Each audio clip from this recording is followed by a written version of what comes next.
시청자 여러분 안녕하십니까? 헬로티비 뉴스 강원입니다. 첫 번째 소식입니다. 아프리카 돼지열병 위험 반경에 놓여 있는 강원도 접경 지역은 말 그대로 멧돼지와의 전쟁을 벌이고 있습니다. 야생 멧돼지를 잡기 위해 포획틀을 놓는가 하면 아예 전문 엽사 수백 명을 투입했는데요. 장진철 기자가 전문 엽사들을 동행 취재했습니다. 훈련된 사냥개들이 산속으로 쏜살같이 뛰어갑니다. 산탄총을 맨 엽사들이 그 뒤를 쫓습니다. 이렇게 야산을 탄 지 어느새 2시간. 사냥개 짖는 소리와 총소리가 들리더니 야생 멧돼지 한 마리를 잡는 데 성공했습니다. 40kg쯤 나가는 어린 멧돼지입니다. 개체수가 많이 늘어난 대신에 상당히 예민해졌어요. 많이 숨어 있고 참 찾기가 힘들어요. 아프리카 돼지열병 ASF가 급속히 확산하면서 야생 멧돼지와의 전쟁을 선포한 지 어느덧 한 달이 넘었습니다. 특히 총기 사용이 확대된 지난달 12일부터 한 달 동안 강원도에서 총기와 포획틀을 이용해 잡힌 야생 멧돼지는 3,600마리가 넘습니다. 전국적으로는 야생 멧돼지 약 10,000마리가 포획됐습니다. 강원도 접경 지역에는 멧돼지를 잡기 위해 포획틀도 대대적으로 설치됐습니다. 멧돼지 포획을 위해 설치한 포획틀입니다. 주로 멧돼지들이 다니는 이동 통로에 설치가 되어 있는데 이 주변과 안에는 보시다시피 사료와 먹잇감이 놓여 있습니다. 멧돼지가 이 먹잇감을 먹기 위해 들어가면 이 포획틀은 자동으로 닫히게 됩니다. 강원 화천에서만 민통선 내부에 설치된 포획틀 60개로 잡은 멧돼지는 270여 마리. 반면 총기로 잡은 멧돼지는 25마리에 불과해 효율성은 다소 떨어지는 것으로 나타났습니다. 민통선 안에는 특별하게 그 총기 포획이라든지 이런 거를 할 수 있는 제한적 요건이 많습니다. 미확인 지대라든지 군사시설이라든지 군인들 그 작전 활동 때문에 그 총기 포획은 상당히 어렵습니다. 특히 역견을 사용하지 않기 때문에 더 어렵고. 실제로 지난 8일 강원 철원군 원남면 민통선에 설치된 포획틀에 야생 멧돼지 한 마리가 잡혔는데 아프리카 돼지열병 바이러스에 감염된 것으로 확인됐습니다. 국립환경과학원은 지난 2007년 기준으로 국내 야생 멧돼지 서식 밀도가 축구장 140개당 5.6마리로 적정 서식 밀도의 5배에 달한다고 밝혔습니다. 정부는 이번 기회에 포화 상태에 가까운 멧돼지 개체수를 대거 줄인다는 계획입니다. 이런 이유로 멧돼지 포획 포상금도 기존 5만 원에서 20만 원까지 확대되는 등 멧돼지 포획 포상금 예산 60억 원을 추가 편성했다고 밝혔습니다. 헬로티비 뉴스 장진철입니다. 지난 2006년 개통된 미시령 터널은 도내 최초의 민자유치 사업으로 건설이 됐는데요. 하지만 통행량이 줄면서 세금 먹는 하마로 전락했다고 합니다. 실제 민자 사업 추진 당시 예측했던 교통량이 실제와 5배나 차이가 나면서 올해만 140억 원이 넘는 손실 보전금을 지급해야 하는 상황입니다. 문제는 앞으로가 더 걱정이라는 점입니다. 성기석 기자의 보도입니다. 지난해 미시령 터널을 이용한 차량은 총 215만 대. 민자 사업 추진 당시 예상했던 통행량의 31%에 불과한 수치입니다. 강원도는 사업자와의 계약에 따라 손실보전금 120억 원을 지급했습니다. 강원도는 미시령 관통도로를 민자로 놓으면서 수익이 기준치의 79.8%를 밑돌면 차액을 보존해 주기로 약속했습니다. 개통 초기 연 20억 원 정도였던 손실보전금은 통행량이 증가하면서 조금씩 줄었고 2016년에는 1억 원대까지 낮아졌습니다. 하지만 2017년 서울 양양 고속도로가 개통한 뒤 상황이 완전히 달라졌습니다. 500만 대를 넘어섰던 통행량은 반토막이 났고 손실보전금은 2017년 47억 원, 지난해에는 120억 원으로 치솟았습니다. 운영 수익을 보장해 주는 게 민간투자법에 아예 딱 명시가 돼 있어요. 운영 수입을 보장해 주지 않으면 공익적인 사업에 민간 사업자가 안 오니까 변화가 있으면 재협상을 해가지고 이자율을 조절하든가 요금을 조절하든가 조절을 해요. 문제는 앞으로가 더 걱정이라는 점입니다. 지금 같은 추세로 통행량이 줄 경우 2036년으로 개정된 계약 기간까지 민간 사업자에게 지급해야 할 손실보전금은 무려 3,600억 원이 넘을 것으로 추산됩니다. 계약 당시 추정된 교통량이 실제보다 5배 이상 많았고 특히 서울 양양고속도로 건설 계획은 제대로 반영되지도 않았던 것으로 드러났습니다. 현격하게 떨어질 수 있는 부분들을 가지고 통행량에 관한 부분들을 그냥 높은 상태에서 계약관계를 형성시켜 놓고 계약관계가 형성된 상태에서 그 계약관계를 거의 흐트러뜨리지 못하게 만든 거죠. 강원도는 계약상 문제가 있었음을 인정하고 현재 교통연구원의 재협상을 위한 용역을 의뢰했다고 밝혔습니다. 통행량이 크게 줄면서 세금 먹는 하마 신세가 된 미시령 관통도로 대책 마련을 요구하는 목소리가 높아지고 있습니다. 헬로티비 뉴스 성기석입니다.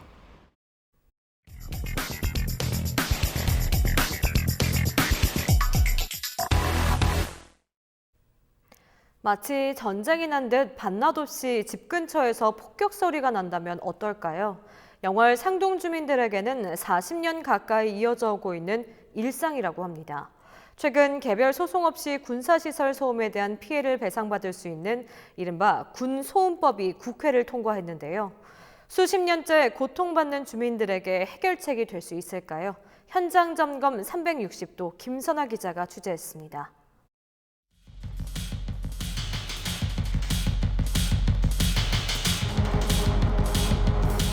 국방부하고 소통과 상생은 전혀 없었어요.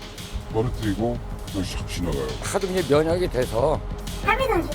스트레스 받지. 소음 피해를 보상하라! 보상하라! 보상하라! 확실하게 보상하라! 제가 있는 이곳은 영월 상동의 한 마을입니다.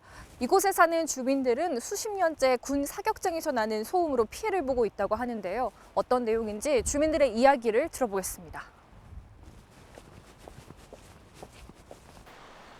사격장이 들어선 건 지난 1981년. 한미 공군 전투기가 폭탄 투어 훈련을 벌이는 최북단 공군 전술폭격 훈련장으로 서울 여의도 면적의 20배에 달합니다. 주민들은 훈련이 진행되는 날이면 온 마을에 지진이 난 듯 땅이 울리는 소리가 난다고 말합니다. 지진이 일어나서 붕 소리. 그리고 비트 폭격기 오면은 여기서도 몰라요. 그냥 멀리서 와서 떨어뜨리고 그냥 샥 지나가요. 이들은 밤낮을 가리지 않고 나는 폭격 소리가 40년 가까이 이어지고 있다며 고통을 호소했습니다. 카사닥 이래 막 꽁꽁하고 막 사람들이 금방 오는 사람들은 저희 올뜨기 사는 애. 기름 유출과 폭탄 잔해 등으로 토양과 수질오염까지 우려하는 주민들도 있습니다. 선생님, 공기도 좀 물 부족한 동네에 일단은 물이 안 좋고 물 안 좋다고 생각해요 저는. 그리고 이제 공기도 안 좋지. 먼지가 많이 나니까 폭격할 때마다 먼지가 날 거 아니에요. 영월군 상동읍 인구는 모두 1000여 명. 주민들은 영월 상동읍 전체가 사격장으로 피해를 보고 있다고 주장하고 있습니다. 사격장 주변에는 이렇게 주민들이 내걸은 현수막이 붙어 있습니다. 참다 못한 주민들은 결국 지난일 대책위를 꾸리고 단체 투쟁에 나서기로 했습니다. 상동읍 번영회와 상동읍 이장협의회 등 9개 단체로 구성된 상동 공군부대 폭격장 소음 대책위원회는 11일 기자회견을 열고 소음 피해를 보상해 줄 것을 요구했습니다. 주민들은 40년간의 희생에 대한 정당한 보상이 없다면 사격장을 폐쇄해야 한다고 목소리를 높였습니다. 투쟁을 같이 하고자 하는 인원이 한 100여 분 더 계십니다. 이분들과 같이 40년 동안 기다려왔던 보상이 조속히 이루어질 수 있도록 저희들은 강력히 요구할 것입니다. 이런 상황에서 최근 별도의 민사소송 없이 군사시설 소음 피해를 배상받을 수 있는 군소음법이 국회를 통과했습니다. 해당 군소음법은 피해 지역 자치단체장이 소음대책위원회를 구성해 보상금 지급 대상과 보상 금액 등을 심의 결정하도록 규정했습니다. 그게 이제 저희 군에서 이제 대책이라든가 이런 게 필요한 상황이라면은 저희도 이제 검토를 해봐야 되는 거고. 군 소음법 통과로 40년 동안 소음으로 고통받고 있는 주민들이 보상을 받을 수 있는 길이 마련될지 주목됩니다. 헬로티비 뉴스 김선아입니다. 원주와 춘천에서는 신규 아파트 미분양 물량이 쌓이면서 아파트 거래 시장이 급격히 위축됐는데요. 하지만 강릉은 오히려 아파트 가격이 오르는 이례적인 현상이 나타나고 있다고 합니다. 심지어 강릉 일부 아파트는 3.3제곱미터, 1평당 1,300만 원대에 거래가 되고 있다고 하는데 이유가 뭘까요? 현장 점검 360도 박건상 기자가 취재했습니다. 강릉 유천지구의 한 민간 아파트입니다. 지난 2014년 3월 분양 당시 전용 면적 84.98제곱미터, 분양가는 2억 4천만 원. 그런데 지난달 해당 면적 아파트 매매 가격은 평균 3억 4천만 원으로 껑충 뛰었습니다. 분양 이후 5년 만에 무려 1억 원이 오른 겁니다. 인근 아파트와 학원 등이 밀집한 강릉 소롤지구. 교동택지와 맞닿아 있는 한 브랜드 아파트도 이와 상황은 비슷합니다. 전용 면적 84.9제곱미터 아파트 매매가가 2010년만 해도 2억 원가량이었지만 지난 2015년 2억 5천만 원으로 급상승했습니다. 지난 9월 기준 평균 매매가는 여기에서 더 올라 2억 8천만 원대를 기록했습니다. 강릉에서 제일 학군이 좋다 보니까 이쪽에 몰려서 가격대가 계속 형성이 되는 것 같고요. 실제 김포나 파주 이런 어떤 이기 신도시보다는 가격이 약간 높게 형성되는 게 그런 이유가 아닌가 하는 생각이 듭니다. 강릉 지역의 주택 보급률은 지난 6월 기준으로 114.7%에 달했습니다. 여기에 지금까지 인허가를 완료하고 분양에 들어가는 물량이 2만 1,300세대에 달하고 있어 주택 보급률은 134%를 넘어설 것으로 전망됩니다.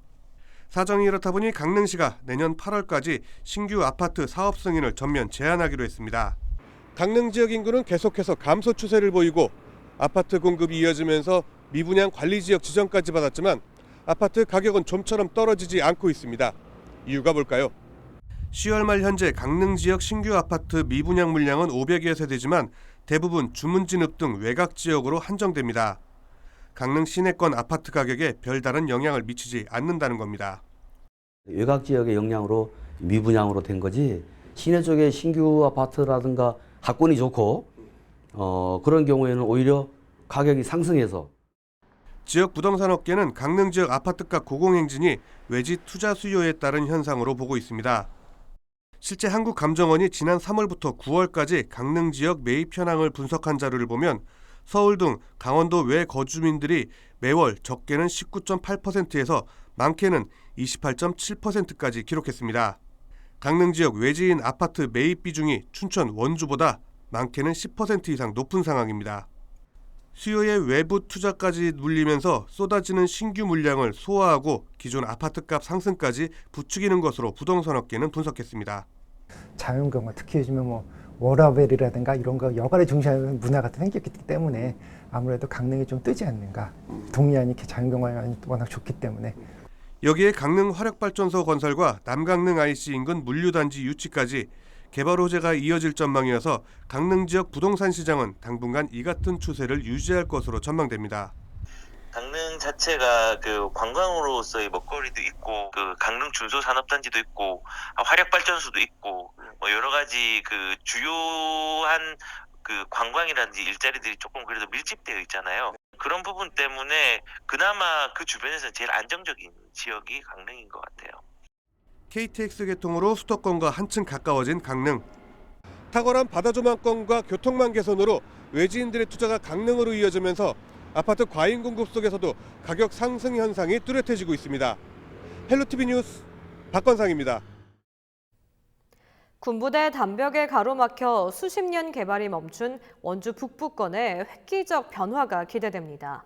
정부가 원주 1군지사 부지 활용 계획을 첫 공식 발표한 건데요. 여기에 인근에 위치한 미군 캠프롱 부지와 해체된 전 1군 사령부 부지도 시민을 위한 공간으로 사용될지 기대가 모아지고 있습니다. 이다희 기자의 보도입니다. 정부가 2022년 외곽으로 이전하는 1군지사 부지를 대대적으로 개발할 계획을 밝혔습니다. 기획재정부는 이 일대를 대상으로 한 원주권 군부지 개발 사업 계획을 확정하고 2028년까지 완료할 방침이라고 밝혔습니다. 개발되는 부지는 현 1군지사와 예비군 훈련장, 옛 국군병원 일대를 포함한 120만 제곱미터로 축구장 170개 면적입니다. 여기에는 주택, 상업시설, 학교, 체육시설 등을 갖춘 주거단지가 조성되고 원주 혁신도시와 연계한 청년 창업지원시설도 마련될 예정입니다. 이번 사업은 국방개혁 2.0에 따라 발생하는 군부대 유휴부지를 정부가 직접 나서 개발하는 첫 사례로 원주시는 대규모 유휴부지 활용이라는 큰 숙제를 덜게 됐습니다. 이번 사업은 원주시가 국가지방하천 종합정비사업으로 추진해온 정지뜰 호수공원과도 연계해 현안 해결이 잇따라 탄력을 받을 전망입니다. 학생 저류지 에타가 이제 11월 말에 확정되면 그거와 포함한 수변 공원 도시로 이렇게 조성할 계획이고. 정부는 이번 개발 사업 과정에서 2조 4천억 원의 투자를 유치하고 7조 7천억 원의 생산 유발 효과, 5만 7천 명에 달하는 고용 유발 효과를 낼 수 있을 것으로 기대하고 있습니다. 이런 가운데 지역 주민의 원성을 사온 인근 군부지 활용도 관심입니다. 먼저 화력부대가 남아있는 옛 일군 사령부 부지는 원주시가 대체 부지를 마련하는 대로 이전하기로 큰 틀에서 합의하고 실무 협의가 진행 중입니다. 또 토지 매입금까지 완납하고도 4년째 반환받지 못하고 있는 미군 캠프롱 부지는 지난 8월 청와대가 나서 조기 반환을 촉구하기로 해 결과가 주목됩니다. 이미 모든 절차가 완료되고 환경협정만 남은 우리 원주 경우에는 더 이상 끄지 말고 우선적으로 반환 협상을 끝내야 하고 하루속히 원주 시민의 품으로 돌아와서 본격적으로 개발이 되어야 합니다. 반세기 동안 지역 발전을 가로막고 있던 원주 군부대의 활용 방안이 구체화되면서 원주 북부권 발전에 지역 주민의 기대가 높아지고 있습니다. 헬로티비 뉴스 이다입니다. 제1회 강릉국제영화제가 일주일간의 여정을 마치고 막을 내렸습니다. 강원도 내에서 처음으로 열린 국제영화제에 관심이 컸는데요. 강원도민들의 문화생활 기회를 넓혔다는 평을 받았지만 상영관과 시간 배정이 불편했다는 의견도 나왔습니다. 노지영 기자의 보도입니다. 제1회 강릉국제영화제가 성황리에 막을 내렸습니다. 도내 첫 국제영화제인 강릉국제영화제는 수려한 강릉 자연환경을 배경으로 문학과 예술, 영화가 어우러지는 행사로 개최됐습니다. 일주일간 전 세계 30개국 영화 70여 편이 상영됐고 좌석 점유율은 83%에 달했습니다. 영화제 기간 동안 상영관을 찾은 관람객은 22,800여 명으로 집계됐습니다. 이번 영화제는 새로운 문화생활 기회를 제공했다는 점에서 강릉 시민들의 큰 호응을 얻었습니다.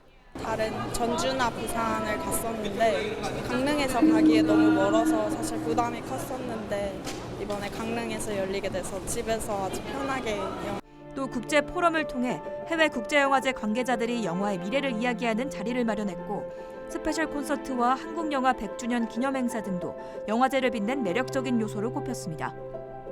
다만 영화 상영 시간대가 오전에 집중되고 여러 곳에서 동시다발적으로 진행돼 관람객들이 영화 선택에 어려움을 겪었다는 의견도 나왔습니다. 집 다니고 엄마들도 직장을 많이 다녀서 이렇게 저녁 시간대가 있었으면 좀 좋았을 텐데 낮 시간이라서 좀 일부러 이렇게 연차 내서 휴가 해갖고 나온 거거든요. 그래서 다음에는 그런 부분도 좀 고려해 주시면. 부산국제영화제에 이어 강릉국제영화제 개최를 맡게 된 김동호 조직위원장은 국제영화제를 통해 강릉이 세계적 명성을 갖춘 영화도시로 발돋움할 수 있도록 노력하겠다고 밝혔습니다. 금년에는 단편영화 프로젝트만 공모해가지고 시상을 했습니다만 내년에는 장편영화까지도 확대해서 운영할 계획입니다. 그렇게 되면 내년에는 국제영화제로서의 한 단계 도약. 강릉국제영화제에 진행된 단편영화 제작 지원도 관심을 모았습니다. 단편영화 제작 지원작 공모에는 34편이 접수됐고 이 가운데 3편이 최종 지원작으로 선정됐습니다. 선정된 감독들은 각각 600만 원에서 1,000만 원의 제작 지원금을 받게 됩니다. 아직까지 부족하다는 생각 때문에 될 거라는 생각을 못했는데 이렇게 제작 지원이 되게 돼서 정말 영광으로. 특히 지원작 심사 기준으로 강릉 거주자나 강릉을 배경으로 하는 영화에 가산점이 주어지는 등 강릉국제영화제를 계기로 강릉 지역 영화 제작도 활성화될 전망입니다.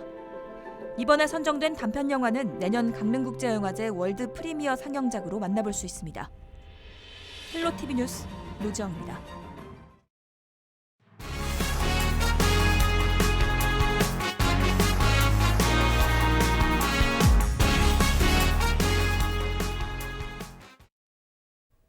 전국 광산촌 최초의 아파트인 태백 화강 아파트가 역사 속으로 사라집니다. 지난 40년 동안 광부들의 보금자리였지만 세월을 이기지 못한 건데요. 도시재생 사업 예정지에 포함되면서 철거된 뒤 공공임대 아파트가 새로 들어설 예정입니다. 70년대 부의 상징이었지만 이제는 추억으로만 남게 됐다고 합니다. 박건상 기자의 보도입니다. 산업화 시기 국내 석탄 산업의 중심에 있었던 태백시. 새로 지은 고층 아파트 사이에 3층 규모의 낡은 아파트들이 줄지어 서 있습니다. 지난 1978년 전국 광산촌에서 처음 건립된 아파트, 바로 화광 아파트입니다. 당시 부의 상징으로 불릴 정도였지만 여기저기 뜯기고 무너진 흔적들은 40년의 세월을 짐작케 합니다. 탄광 지역에서 가장 오랜 역사를 지닌 아파트가 다음 달 철거를 앞두고 있습니다. 추억을 간직한 주민들은 보금자리가 사라지는 현실에 아쉬운 마음을 감추지 못합니다. 그래도 우리는 여기 돌아가지고 애들 아들 도형제 대학 다 시키고 야 그래 지금 직장 잡아가 나가고 이러는데 그 전에 광장 잘 들어갈 땐 잘 때 좋았어요. 석탄 산업이 화랑기이던 1980년대 수많은 광부들로 북적였던 시가지도 썰렁하기만 합니다. 지금은 낡고 초라한 모습이지만 40년 전 광부들과 그 가족들에게는 소중한 보금자리였습니다. 이곳에서 광부 생활을 했던 한 주민은 옛 보금자리가 헐리게 됐다는 게 실감이 나지 않습니다. 이거 다 뭐 대학교 가르치고 또 회사에서 또 배려를 많이 했죠. 이제 뭐 또 공부 잘하는 아들은 다 시켜줬으니까 뭐 무상으로. 태백시는 화강 아파트 25개 동 중 23개 동을 철거한 뒤 공공 임대 아파트 190여 세대를 건축할 계획입니다. 또 보존될 아파트 2개 동은 테마형 관광 숙박시설로 리모델링하고 작은 영화관 등 편의시설도 확충하기로 했습니다. 일단 아파트가 오래된 아파트가 철거되잖아요. 주거 환경이 일단 개선은 확실하고요. 그다음에 이제 영화관으로 인한 그 일자리 창출, 작지만 일자리 창출이 있고요. 화강 아파트와 함께 동거동락했던 옛 광부들과 그 가족들의 추억은 이제 역사로 남게 됐습니다. 헬로티비 뉴스 박건상입니다. 강원도가 18일부터 다음 달 20일까지 도내 반려동물 사업장 530곳을 일제 점검합니다. 점검 대상은 반려동물 생산과 판매, 미용 전시 등 도내 반려동물과 관련해 등록, 허가된 모든 사업장이며 시설, 인력 기준과 요금표 비치 여부 등을 중점 점검합니다. 강원도는 경미한 위반 사항은 현장에서 계도 조치하고 무허가업소와 동물학대 등 중대한 위반이 적발될 경우 과태료 부과, 고발 등 강력한 조치를 내릴 방침입니다.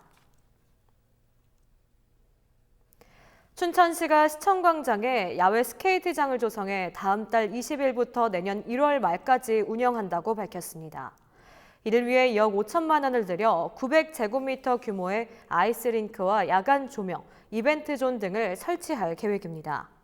이 기간 오전 10시부터 저녁 7시까지 입장료와 대여료를 내고 스케이트를 빌리면 누구나 이용할 수 있습니다. 춘천시는 스케이트와 헬멧 각 200개씩 준비할 예정입니다. 춘천시가 추진하는 야외 스케이트장은 예산 과다를 이유로 3년 만에 폐지된 로맨틱 페스티벌과 축제 형식이 비슷해 이를 놓고 논란이 이어지고 있습니다. 춘천시가 전통시장 이용 활성화를 위해 고객 편의시설을 확충합니다. 춘천시는 풍물시장 780m 구간에 설치한 비가림 시설 공사를 최근 마무리했다고 밝혔습니다. 또 중앙시장과 육림고개 일대 방문객들의 편의를 위한 고객 편의시설도 내년 준공한다고 덧붙였습니다. 연면적 600여 제곱미터 3층 규모로 조성되는 고객 편의시설은 고객 쉼터와 문화공간과 함께 공동 창업개발 공간과 상인 교육장 등이 들어섭니다. 강릉시가 노후 상수도 관로 누수율을 낮추기 위해 현대화 사업을 추진합니다. 강릉시는 국비와 시비 430억 원을 들여 상수관 블록 시스템 구축과 누수 탐사, 보수 등 2024년까지 현대화 사업을 벌일 계획이라고 밝혔습니다. 또 정밀 여과 장치와 자동 수질 측정 장치, 관세척 장치 등 관망 관리 시스템도 함께 구축합니다. 이번 사업이 완료되면 연간 수돗물 410만 톤을 절약하고 노후관로 보수비 등 12억 원의 예산 절감 효과가 있을 것으로 강릉시는 기대하고 있습니다. 우리 지역의 이슈 콕 짚어봅니다. 헬로 이슈 토크. 강원도 현안과 이슈를 짚어보는 시간입니다. 11월 14일 2020학년도 대학 수학능력시험일인데요. 초중 고교 12년간의 학업의 결실을 맺는 중요한 날이기도 합니다. 수시 준비, 정시 지원 전략 등 수능 이후 일정과 정시 확대 변화를 예고한 대입 정책에 대한 이야기 전문가들과 함께 자세히 알아보도록 하겠습니다. 스튜디오에 상지대학교 박정원 교수, 강원도교육청 오세롬이 대학 입시지원관 나와 계십니다. 안녕하십니까? 네, 안녕하십니까? 안녕하십니까? 네, 11월 14일 2020학년도 수학능력시험일인데 올해 도내 응시생 규모가 좀 어떻게 되나요? 네, 2020학년도 수능의 도내 응시자는 지난해보다 1,251명 감소한 13,654명입니다. 네. 이중 재학생은 11,256명으로 지난해보다 1,468명 감소했고요. 네. 졸업생은 2,107명으로 205명 증가했고 검정고시 지원자는 281명으로 12명 증가했습니다. 네. 지원자 중 재학생 비율은 82.44%, 졸업생은 15.5%, 검정고시 지원자는 2.06%를 차지했는데요. 네.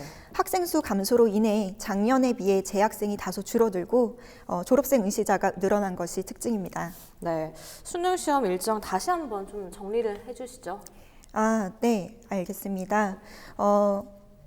수험생들은 오전 8시 10분까지 시험실에 입실을 합니다. 8시 40분부터 80분간 1교시 국어 영역을 치르게 되고요. 2교시부터는 매번 시험 시작 10분 전에 입실을 합니다. 10시 30분부터 100분간 2교시 수학 시험이 치러지고요. 이후 50분간 점심 식사 후 1시 10분부터 70분간 3교시 영어 시험을 치릅니다. 네. 2시 50분부터는 4교시가 시작이 되는데요. 4교시는 한국사를 30분 응시한 뒤 본인이 선택한 탐구 영역을 순서대로 응시를 하게 됩니다. 그렇게 102분이 흐르게 되면 사실상 1차적으로 수능이 종료가 되고요. 네. 추가적으로 제2외국어나 한문을 응시하는 친구들은 5시부터 40분 동안 시험을 치르고 이로써 2020학년도 대학 수학능력시험은 일정이 종료가 됩니다. 그 제2외국어를 치른 학생과 안 치른 학생의 차이는 왜 어떤 학생들이 치르고 어떤 학생들은 치르지 않게 되는 건가요? 네. 대학에 따라서 제2외국어나 한문을 반영하는 대학들이 있습니다. 네. 그런 친구들은 기본적으로 선택하는 탐구 과목보다 본인이 더 좋은 성취도를 낼 수 있다고 판단했을 경우 지원하는 것이죠. 대신 그거를 대체할 수 있는 부분인 건가요? 네네.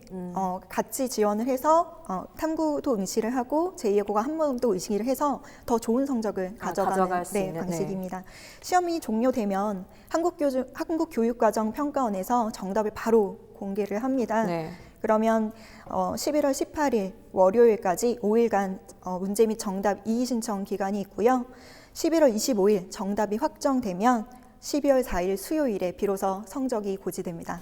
네, 지원관님께서 진행 일정을 좀 말씀을 해주셨는데 고3 수험생들이 오늘 대학 입시 전형이 끝나고 나서 대학을 이제 들어가게 되는데 대입 전형에 수시와 정시가 있잖아요, 교수님. 네. 각각 어떤 전형인지 설명을 부탁드리겠습니다. 예, 그 수능 시험을 기준으로 이제 말씀을 드리면요. 네. 오늘 수능 시험을 보게 되지만 거기서 이제 결과가 나오겠죠. 결과를 가지고 12월과 1월에 지원하는 것이 정시입니다. 거기는 이제 가군, 나군, 다군 이렇게 세 군이 있어가지고 각각 이제 한 번씩 지원할 수 있으니까 3회에 걸쳐서 지원할 수 있고요. 네.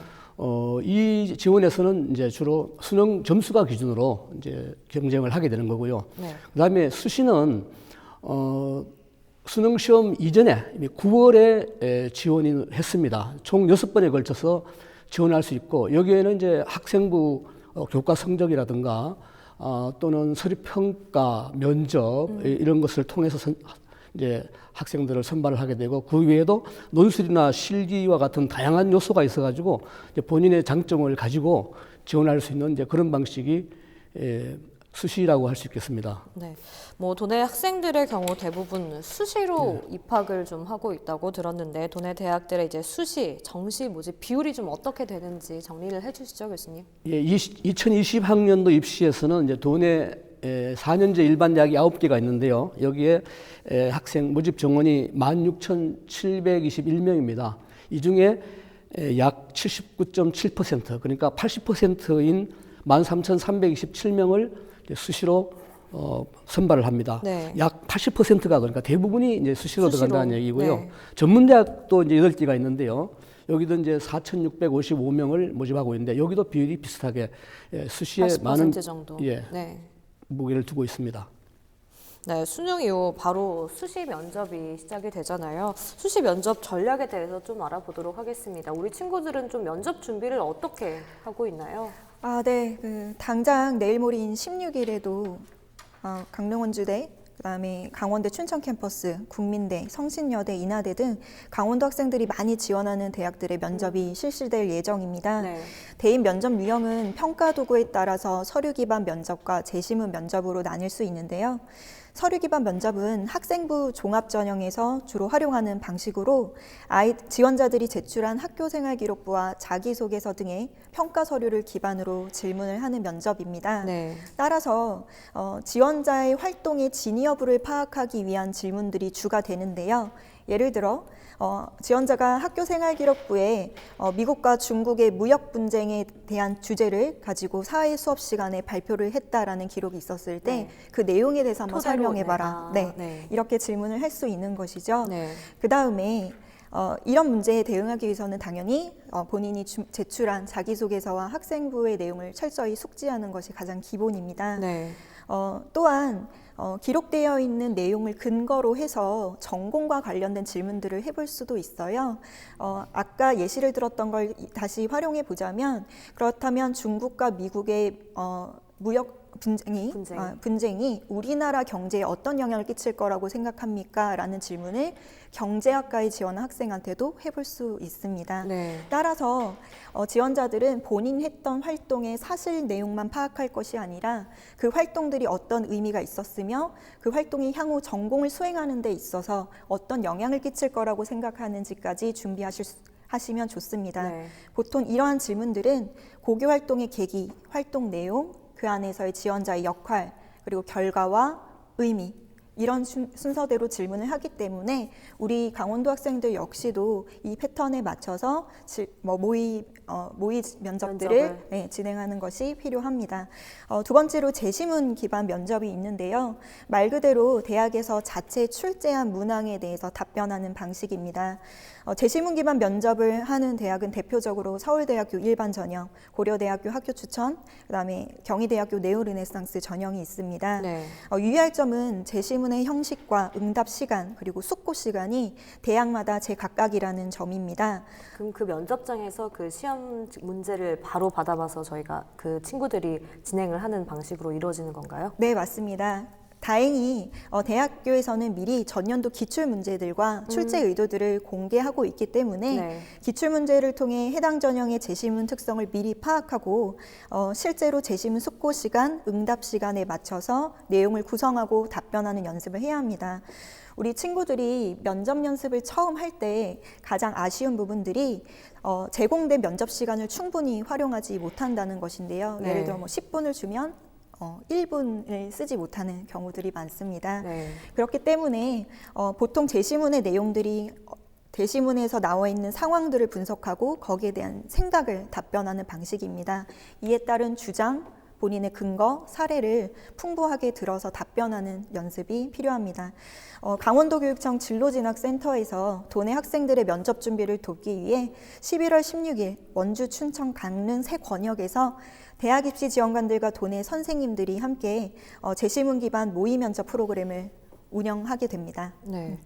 저희 친구들 공부하는데도 많이 바쁜데 면접도 어려워서 좀 많이 힘들 거라는 생각이 드는데 말씀해주신 모의 면접 프로그램으로 좀 많은 도움을 받으셨으면 좋겠는데 요즘 기업처럼 블라인드 면접을 보는 학교도 있다고 좀 들었습니다. 어떤 점들을 유의해야 되는지 말씀해 주시죠.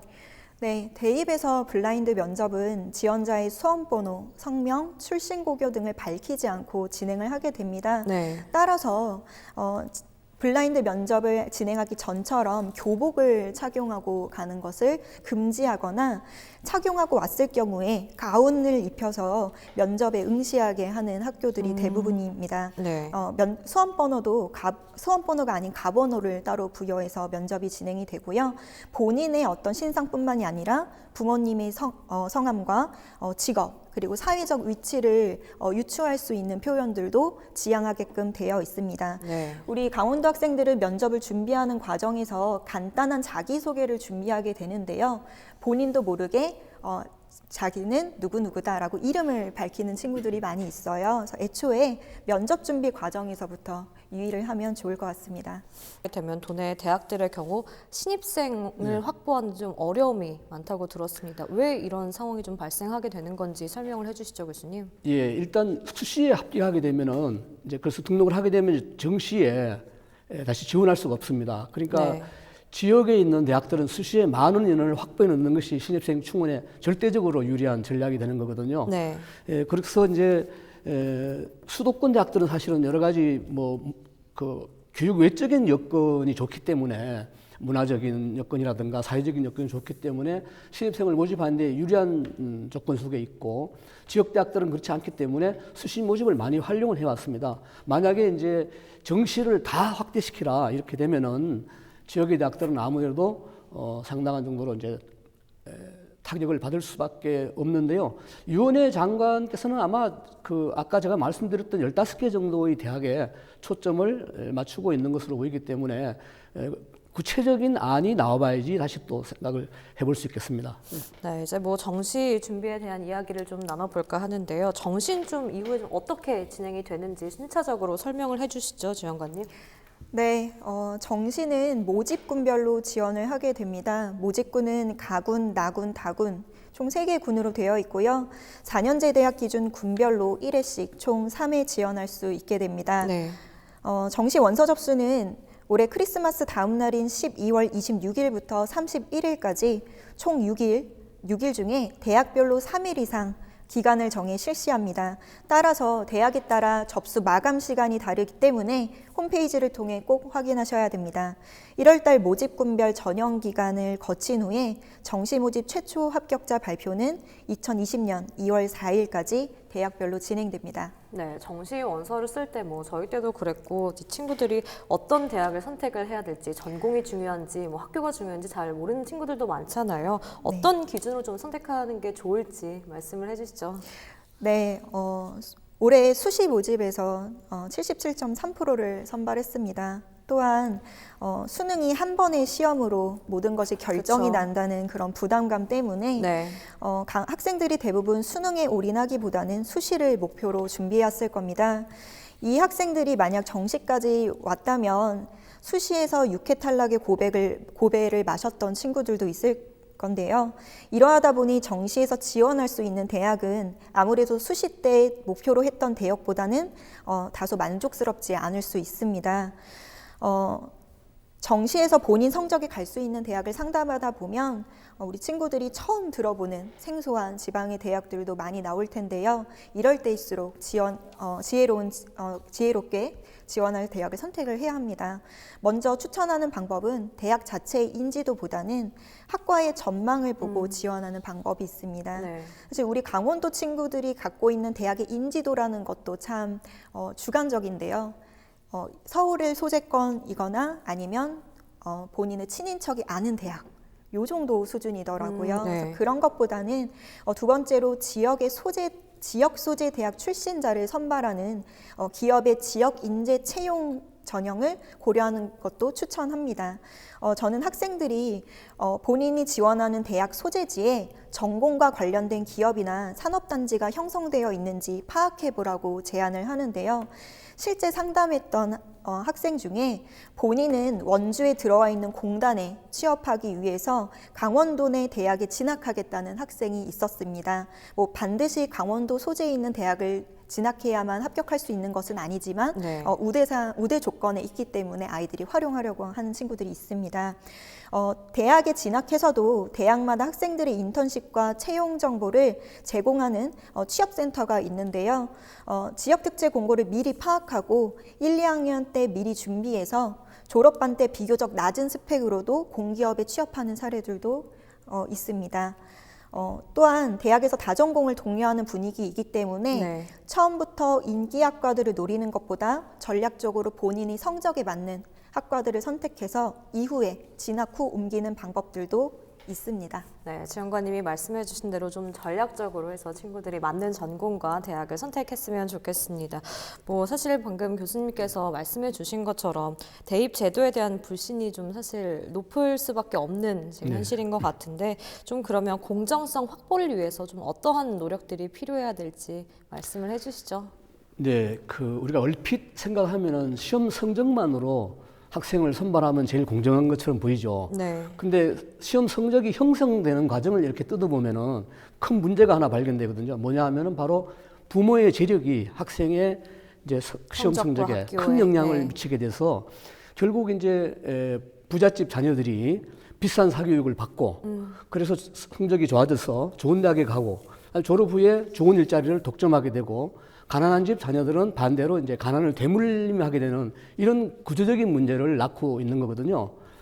거기다가 이제 또 하나는 이제 그나마 정상화돼 가던 이 중등교육 자체가 다시 옛날처럼 암기교육, 입시교육으로 전락하게 되기 때문에 이런 것들을 이제 전문가들이 굉장히 고심을 하고 있고요. 이런 일이 다시 확 발생하면 그동안에 있어 왔던 어떤 교육 혁신이라든가 개혁 자체가 다 물 건너가기 때문에 이제 많은 이제 전문가들이 이제 우려를 표하고 있는 거고요. 이걸 공정하게 만들려면 간단합니다.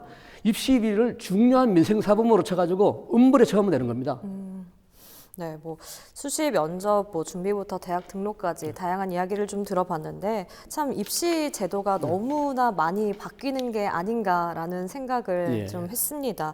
보다 근본적인 대책 마련이 필요해 보이는데 교수님께서 이 부분 좀 어떻게 생각을 하고 계시는지 짚어주시죠. 예, 대표적인 학벌 사회인 한국에서 대학 교육이 갖는 의미는 굉장히 크다고 할 수 있습니다. 그래서 입시에 대한 국민적인 요구와 여론이 계속 이제 변화하고 있습니다만은 우리가 이제 국민 행복이라고 하는 그런 관점에서 볼 때 계속해서 이런 어떤 참 무제한하는 경쟁이 펼쳐지는 것은 바람직한 현상이 아닙니다. 그래서 요즘에 행복도 조사에서 세계 최고로 행복한 나라로 나타나는 덴마크나 핀란드나 노르웨이나 스웨덴 또는 독일과 같은 나라들처럼 모든 대학을 골고루 발전시켜야 됩니다. 인류 이류가 있는 것이 아니고 집 가까이에 있는 대학 어디를 가더라도 그 대학이 다 전국적인 평균 수준에 있는 대학이라면은 입시 과열이 생겨날 수가 없는 거죠. 그렇게 함으로써 진정한 어떤 우리의 그 삶의 행복이라고 하는 것이 학벌을 구축하는 게 있는 것이 아니라 자기가 타고난 재능을 개발하고 또 발휘하면서 자신만의 삶을 즐기며 살아가는 데 있다고 하는 것을 학생들이 인식하고 부모님들 역시 이러한 삶을 지원해주는 그런 체제로 가야 되지 않나 생각을 합니다.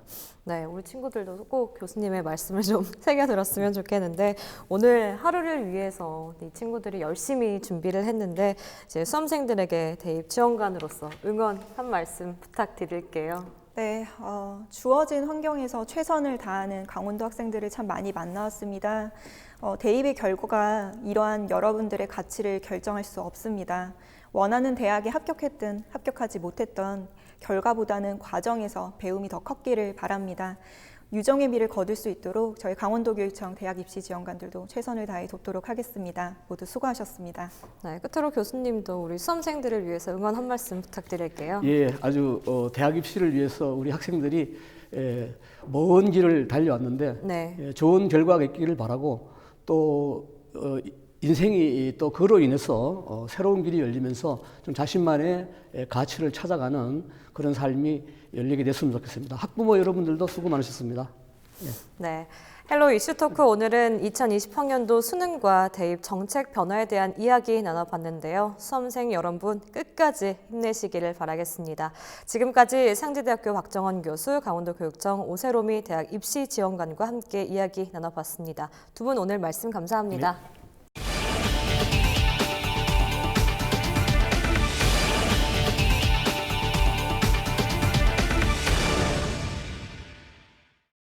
이상으로 헬로티비 뉴스를 마칩니다. 헬로티비 뉴스는 지영민과 함께합니다. 시청해주신 여러분 고맙습니다.